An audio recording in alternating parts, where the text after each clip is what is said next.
तकरीबन हर health YouTube channel पे आपको एक टॉपिक ज़रूर मिलेगा और वो है जिगर की चर्बी। ये शायद इसलिए भी है कि अगर आप अल्ट्रासाउंड करवाने जाएँ, बाकी सब चीज़ें नॉर्मल होंगी, मगर उसमें एक लाइन ज़रूर लिखी होगी और वो है जिगर की चर्बी और फैटी लिवर।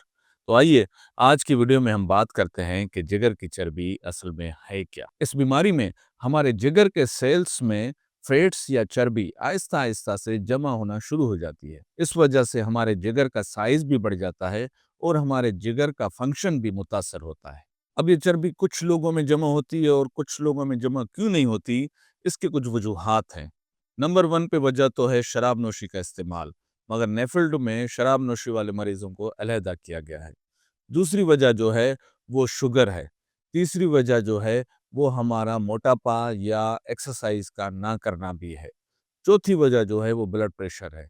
ये सारी वजूहात हैं जो कि जिगर में चर्बी का बायस बनती है। अब ये बीमारी बहुत ही मामूली नौयत की है, इसको नज़रअंदाज किया जाए या एक ये खतरनाक बीमारी है और मजीद इन्वेस्टिगेशंस की जाएं, उसका जवाब ये है कि इसकी स्टेजेस होती हैं। इसकी पहली स्टेज तो ये है जिसको आम ज़ुबान में फैटी लिवर बोलते हैं या मेडिकल के टर्म में इसको हम हेपेटिक स्टीटोसिस बोलते हैं। मगर इसकी एडवांस या इसकी खतरनाक सूरत हाल है, हम उसको नैश बोलते हैं। नैश या फैटी लिवर की एडवांस स्टेज वो है जो कि जिगर का फेल्योर भी करवा सकती है। जिगर के फेल्योर को हम मेडिकल के टर्म में लिवर सिरोसिस बोलते हैं। इस बीमारी की अलामात डिपेंड करती हैं कि स्टेज कौन सी है।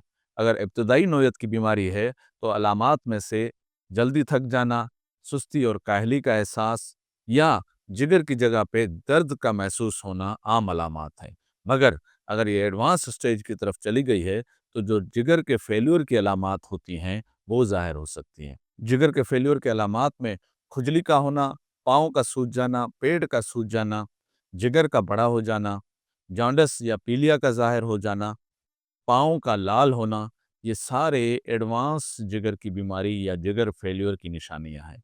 अब इस बीमारी का इलाज क्या है? इलाज ये है कि सबसे पहले तो आपने अपने खाने-पीने में और अपने रहन-सहन के स्टाइल में तब्दीलियां लानी है।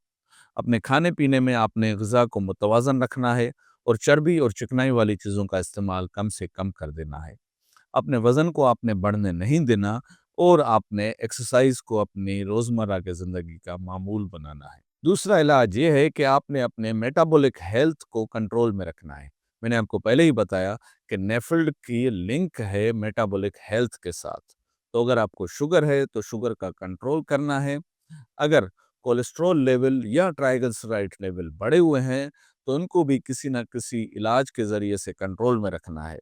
और ये भी देखा गया है कि अगर ब्लड प्रेशर बढ़ा हुआ है तो भी जिगर में चर्बी में इजाफा होता है। तीसरा इलाज जो है वो कुछ दवाइयाँ हैं।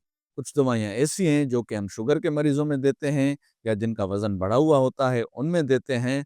और ख़ास तौर पर विटामिन ई का इस्तेमाल देखा गया है कि जिगर के चर्बी वाले मरीजों में बहुत ही फायदेमंद है। जिगर में चर्बी वाले मरीज शराब नोशी से मुकम्मल इज्तनाब करें। उनका लिवर पहले से ही डैमेज हो चुका है और अगर वो शराब नोशी को जारी रखेंगे या शुरू करेंगे तो उनके लिवर पे मज़ीद डैमेज होगा और वो बहुत ही ज़्यादा चांसेस हैं कि एंड स्टेज तक या एडवांस स्टेज तक वो बीमारी पहुंच जाए। हमने वीडियो की शुरुआत में ही ये डिस्कस किया था कि ये बीमारी बढ़ने के चांसेस मौजूद हैं और एडवांस स्टेज तक भी जा सकती है। तो इस बीमारी को अपने नज़र में रखना है। हम इस बीमारी को इस तरह से नज़र में रख सकते हैं कि हर 3 से 4 महीने तक आपने एलएफटी या जिगर के फंक्शन का टेस्ट करवाना है। अगर एलएफटीज़ जो हैं वो ख़राब आ रही हैं, वो अपनी रेंज से बाहर आ रही हैं, तो अपने मुआलिज से राब्ता कायम करें और फौरी तौर पर इसको मज़ीद इन्वेस्टिगेट करवाएं। दूसरी इन्वेस्टिगेशंस जो कि जिगर में चर्बी वाले मरीज़ को अपनी बीमारी के ऊपर चेक रखने में करनी चाहिए वो है फाइब्रोस्कैन। फाइब्रोस्कैन एक ऐसा टेस्ट है जो कि हमारी जिगर में फाइब्रोसिस या हमारे जिगर में कितना डैमेज हो रहा है उसका तयन करने में मदद फराहम करता है। अगर फाइब्रोस्कैन जो है वो शो ये कर रहा है कि एडवांस स्टेज की डिजीज़ है तो फिर भी आपने अपने डॉक्टर से राब्ता कायम करना है। उम्मीद करता हूँ कि आज की वीडियो में जिगर की चर्बी के मुत्तलिक जो बुनियादी सवालात आपके ज़हनों में हैं उनके जवाबात आपको मिल गए होंगे। मगर अगर फिर भी जिगर की चर्बी के हवाले से कोई भी सवाल आपके ज़हनों में है तो कमेंट सेक्शन में ज़रूर पूछ सकते हैं।